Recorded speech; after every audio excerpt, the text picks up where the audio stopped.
Қарлұқ қағанаты 756-940 жылдар. Қарлұқ қағанатының жер аумағы және халқы. Қарлұқтар Алтай мен Балқаш көлі аралығындағы жерлерді мекендеген көшпелі тайпалар.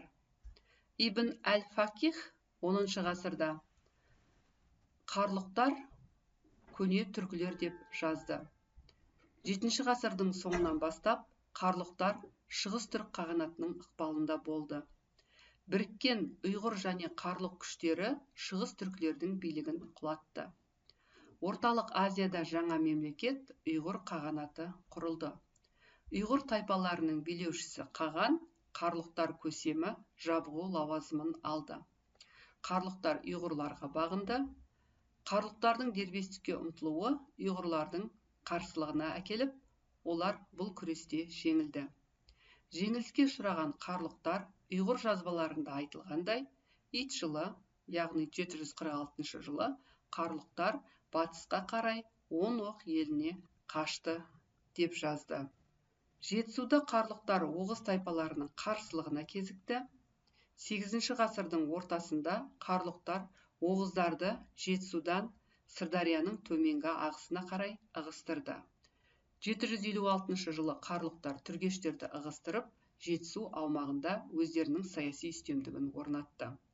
Шығыс деректерінде қарлұқтар түргештер еліне аттанып, басып алды, оларды бағындырып, билігін құлатты деп айтылған. Қарлұқтар ерте феодалдық мемлекет құрды, ордасы Суяб қаласы саналды.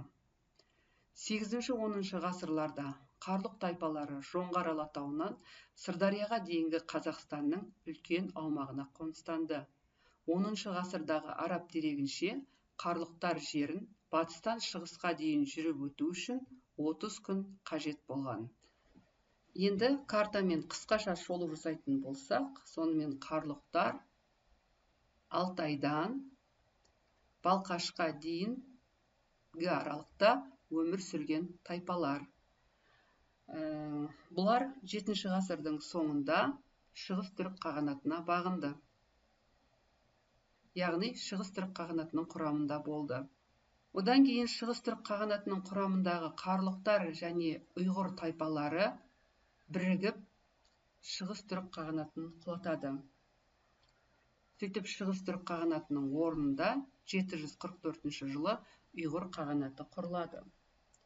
Қарлұқтар ұйғырларға бағынады, бірақ олар бағынғысы келмейді әрине, сөйтіп қарсы шығады, бірақ жеңіліс тауып, одан кейін қарлұқтар Жетісуға қарай қашады, Жетісуға қоныс аударады. Нақтырақ айтатын болсақ, 746 жылы Жетісуға қоныс аударады. Яғни қарлұқтар Жетісудағы түргеш қағанатына кеп орналасады. Бірақ қарлұқтарға Жетісуда оғыз тайпалары қарсылық көрсетеді. Сөйтіп, оғыздармен соғысып, оғыздар жеңіліп, қарлұқтардан ығысып, Сырдарияның төменгі ағысына қарай ығысады. Ал кейіннен 756 жылы қарлұқтар түргештерді жеңіп, сөйтіп, оның орнына қарлұқ қағанаты құрылады. Астанасы Суяб қаласы. Сонымен 8-10 ғасырларда қарлұқтар шығысында Жоңғар алатауынан, батысында Сырдарияға дейінгі аумақты алып жатқан тайпалар еді. Мемлекеттік құрылымы. Жетісу мен оңтүстік Қазақстанның көптеген тайпалары қарлұқтар көсемінің қол астына қарады. Қарлұқ қағанатында басқарудың әскери әкімшілік жүйесі орнықты. Мемлекет басында жабғу болғанмен, олардың билігі әлсіз еді.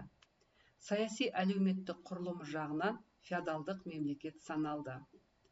Тайпа ақсүйектерінің мұрагерлік басымдықтары болды. Бұл орталық билікті нығайтпады.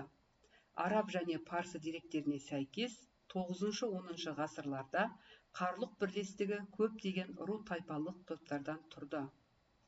Қарлұқтар арасында бұлақ тайпасы жетекші саналды.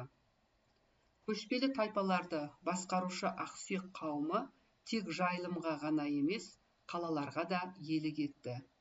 Деректерге сәйкес қарлұқтар еліндегі 25 қала мен қоныстың көпшілігі Ұлы Жібек жолы бойында орналасты.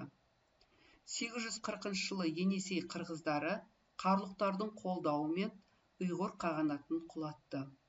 Бұл жағдайды Қарлұқ Жабғуы пайдаланып, ұйғыр қағанатын бағындырды. Сол жылы Қарлұқ Жабғуы қаған лауазымын иеленді.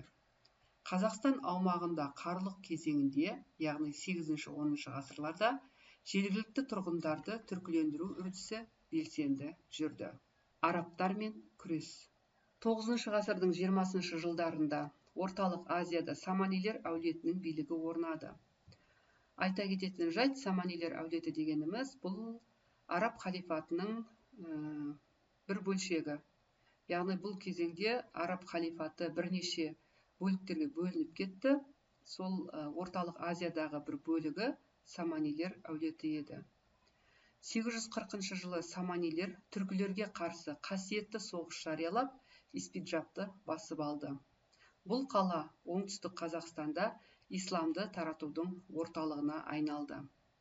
9 ғасырдың соңында Саманилер Таразды және оның маңындағы қалаларды басып алып, тұрғындарын исламға қаратты.